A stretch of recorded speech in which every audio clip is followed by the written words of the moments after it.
So what are you using? I'm using 50-50 vinegar and water. Plus a little elbow grease.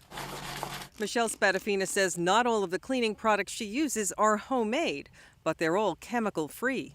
Anybody would want to take precaution in, reducing their toxic overload. I'm very health conscious.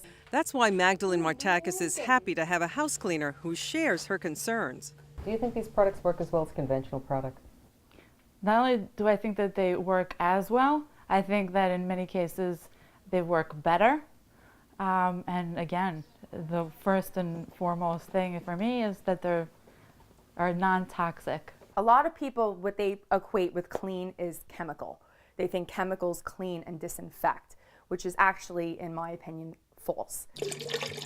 Instead, Michelle uses natural disinfectants. The so-called essential oils of plants like lavender and citrus also have antimicrobial properties. For both Maggie and Michelle, the smell of a clean house is the smell of natural oils in the non-toxic products they use.